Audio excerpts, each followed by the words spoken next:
What is going on, everybody, and welcome back to From the Bench. I'm your host, Will Meadows, and today is our Friday edition. Yes, Friday edition. So before we start anything, we've changed the layout, the schedule of the show. It was previously Monday, Tuesday, Thursday, and we've changed that to Monday, Wednesday, Friday. One, gives me more time and space to record, edit, make my videos better, and it also, I think it logically makes more sense to have the preview of the game on Saturday come out on a Friday the day before. So that's the change. It came out. We obviously had a technical difficulty. Our Tuesday edition ended up coming out on Wednesday. So I was like, hey, I've had this thought in mind for a while. I was like, hey, might as well start it now.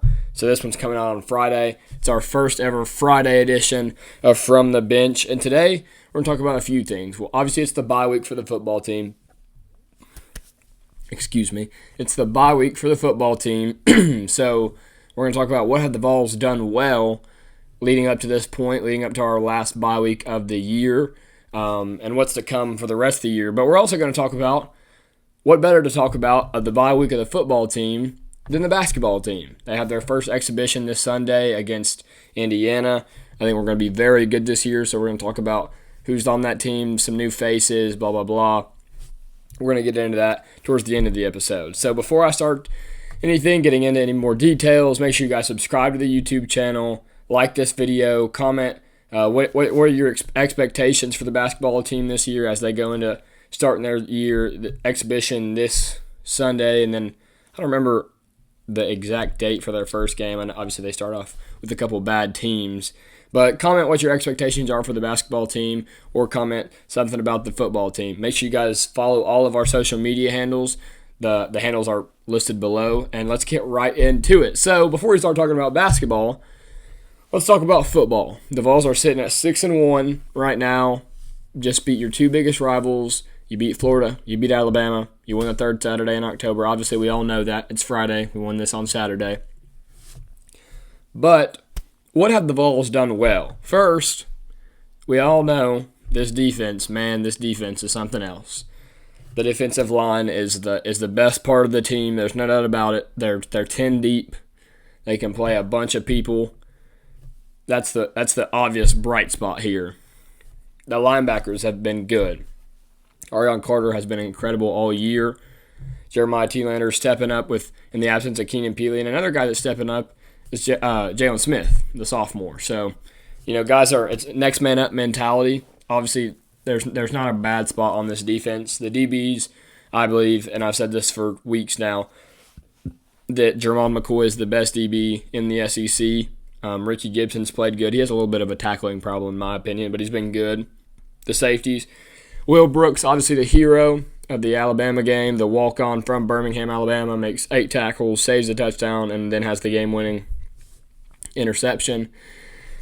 So the safeties have been good. Andre Turrentine's been solid this year. I mean, when the first thing you think of when you think of what has the Tennessee football team done well this year, it's defense, which is not exactly what we thought would be coming into the year. We thought we'd be saying the exact opposite. We thought it'd be the offense, and a little bit of a question mark would be the defense because we knew the secondary was untested.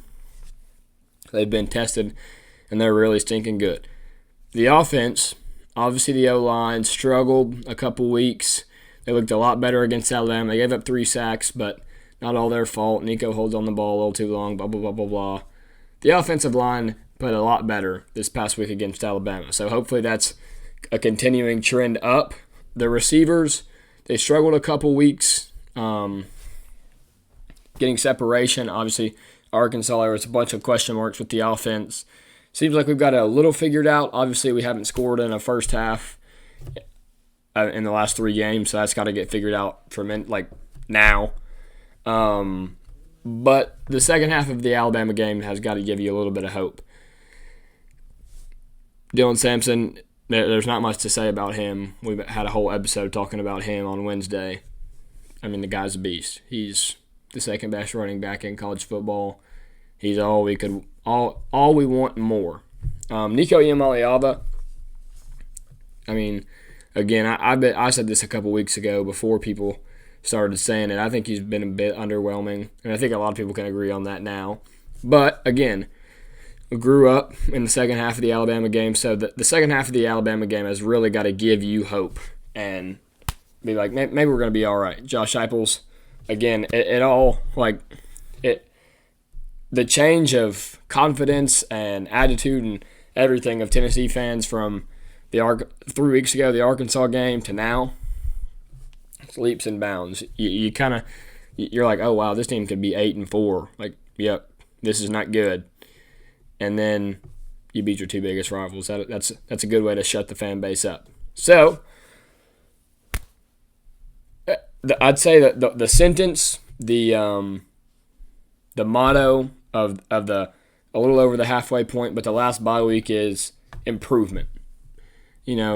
Obviously there was a lot of question marks with the offense, and they're starting to get a little bit better. Obviously, it's not like, oh yeah, the offense is okay now.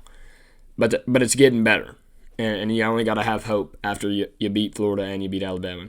Again, the defense, no complaints there. And that's really all I'm going to say about the football team right now. It's their bye week. We're going to have a whole week next week to talk about Kentucky. So I wanted this episode to be a little kind of a break from the football team. Not that we need it. It's football season. We're doing great. We're 6-1. Hoot and holler all you want. But I think it's fun to sprinkle in a little bit of basketball. We're not going to talk about – so before we run into the problem, let's talk about it now. When basketball season is going on at the same time as football season, we're going to focus a lot more on football. One, more people care about football in the Southeast. It's going to bring in more viewers. I mean, don't get me wrong, we'll talk a little bit about basketball, but this is still going to be a predominantly football show while those seasons are going on at the same time.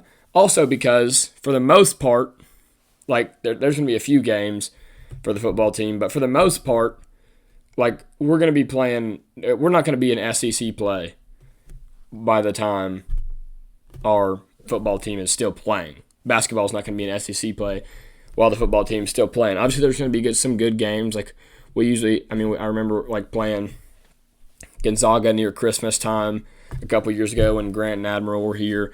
So, I mean, don't get me wrong. We're still going to talk about basketball, but it's going to be predominantly a football show. And when football's gone, it'll be a predominantly basketball show. And that's how it's going to be and then we'll cross the baseball road when we get there. But let's get right into the basketball aspect of things. Obviously, this is not an official game coming this Sunday. It's at Thompson Bowling. It's an exhibition against Indiana, who's a really good team, one of the most historical basketball programs of all time in college basketball. But I want everybody to watch this game. I mean, you'll be able to watch it somewhere. It might be on Fox, might be on SEC Network. I don't know where it's going to be streamed. But, I mean, you can watch it on Stream East, Buff Streams. I'm not advocating for illegal websites to watch stuff on, but, I mean, most people do it now anyways. But I want everybody to try and watch this game because last year we played Michigan State in our exhibition game. It was a fundraiser. It was at Michigan State. And that was the, hey, I'm Dalton Connect party right up here. It's going to be a big tell because, like I said, we're going to play Indiana, who's a good team, and then we're going to have a couple cupcakes, and then we'll start getting into real play. So the new faces that everybody needs to look for is Chaz Lanier. He's our highest touted new face. Oh my goodness, that's a weird way of saying it, but he is who we should expect the most from out of the new guys. He's a transfer from North Florida, shot about 45% from three last year at North Florida. Obviously, North Florida is a smaller school, but that's the name of college basketball now. Guys coming from smaller schools up and dominating at that level, being older. It's exactly what we saw with Dalton Connect last year. I think he's going to be one of the better players, if not the best players in the SEC. Yes, I said it. I think he should be and could be and probably will be our best player if he stays healthy, blah, blah, blah. I think he is the real deal. We had a close scrimmage against Davidson, and I saw a few highlights. I mean, he's just getting after it. He's going to be the best shooter in the SEC, in my opinion, as long as he doesn't really screw it up. Another new face is Igor Milicic. I actually met Igor Milicic storming the field against Alabama. Really nice guy. I was like, oh my goodness, it's Igor. And he was like, hey, buddy, what's up? Like, he acted like we knew each other. So looking forward for him. He's a 6'10 stretch big. He can shoot it. He can put it on the floor, dunk on people. I mean, he's all you want in a stretch big in SEC play. He's a transfer from Charlotte. He's European, as you can probably infer by the name Igor Milicic. He's going to be big for us. Obviously, we lost Adu. We lost Awaka this past year. And, those guys, Adu was soft in the postseason. I don't care what anybody says. And I think we have a great replacement for Adu, which I'll talk about. He's 2 people away. But those guys were bruisers, and obviously Awaka was not about to stretch the floor for you. And for guys like Zakai, who it's incredibly hard to stay in front of Zakai, like just spacing the floor out for them is going to be huge. So that's a new face to look for. Igor Milicic, Darlington Dubar, transfer from Hofstra. I know Triple J, Josiah James is a great VFL, was here for forever, and was a good player for us. I think Darlington Dubar is just a better Josiah James. He's a big, thick wing, 6'6", 6'7", right-handed. I think he's a better shooter, more consistent shooter than Triple J. He had like 6 threes or something when they played Duke last year. I think Darlington Dubar is going to be a great player for us. I don't know if he'll start. I think he could later in the year. My guess of the starting lineup, and this might be wrong, I'm going to go off the head here. So Kai Ziegler, Chaz Lanier, Jemai Meshack, that 4 spot. I'm going to go Igor, and I'm going to go Felix Okapara, who we'll talk about. He's next. Felix or JP Estrella, it could be either one of them. And I don't think I'm missing anybody, but that's who I'd go with. But that's saying something because our bench is going to be loaded. We've got Bishop Boswell, who's a new freshman who could get some playing time. Cameron Carr is 7th in a lot of NBA mock drafts right now. They're expecting him to take a huge leap from last year. I mean, there's going to be a lot of good players coming off the bench. And then one of Felix Okapara and JP Estrella, one of those guys are going to be coming off the bench. Like, we're going to be deep this year. Felix Okapara, we'll talk about him now. Long, I mean, huge 7-footer from the Ohio State University. He transferred in here, and I think he is the perfect replacement for Adu. Length, rim protecting ability. I mean, he's all you want in a big. He's athletic, and I think he's going to be more physical than Adu was. Adu, don't get me wrong, Adu's a solid player. I don't wish him. I was about to say I wish him nothing but the best. I don't wish him nothing but the best. Going from here to Arkansas to go team up with Calipari is kind of crazy to me, but I don't know how much he'll necessarily play over there. But Jonas Adu would kill a bad team and then be non-existent against good teams. Like when you're in the SEC with good bigs all over, like the best big in the country arguably is Johnny Broome over there at Auburn. Like we've got a lot of talented bigs. And he would kind of just disappear in games like that. So I think Felix Okapara is going to be a little more physical. I think he's a better rim protector. He's longer, which think about that. I don't if you guys don't know who this guy is, think about how long Adu was. Felix Okapara is longer, or at least he looks longer, feels longer, plays longer. He's going to be the real deal. Guys that I think are going to take a big step up, Cameron Carr, like I said. JP Estrella, his last game that we all watched us play was against Purdue, and he came in and just really played great defense on Edey. So I think he's probably put on some weight, some muscle weight. I think he's going to be big for us this year. I think he'll be a great depth piece at the big man position. I think Zakai, hopefully his jump shots got better. I mean, don't get me wrong, Zakai is Zakai. We know what we're getting out of Zakai. Just one of the best point guards in the country, but scoring-wise, a little more consistent. And the score I really hope to see improved is Jemai Meshack.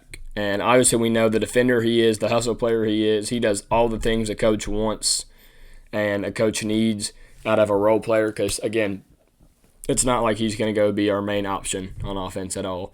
So he does the little things. But hopefully he can be a little more threat to score the ball on offense this year for the Vols. So it'll be interesting to see how the Vols do this Sunday against Indiana. I'm really excited to tune in and watch it. I wanted to go. I've got work, which is unfortunate, but I will be watching from work. And I encourage everybody to watch that because I think it's going to be a good tell of, obviously there's going to be growth throughout the year. Like don't watch that game, and if it goes bad, be like, oh my goodness, we're going to suck this year. Like, there's going to be growing, but it kind of gives you a tale of who this team is, the identity. Oh, and another guy I hope to see progression from is Jason Gainey. Obviously, great shooter. Jordan Gainey, I'm sorry. Great shooter. Was very streaky at times last year. Was kind of that spark off the bench.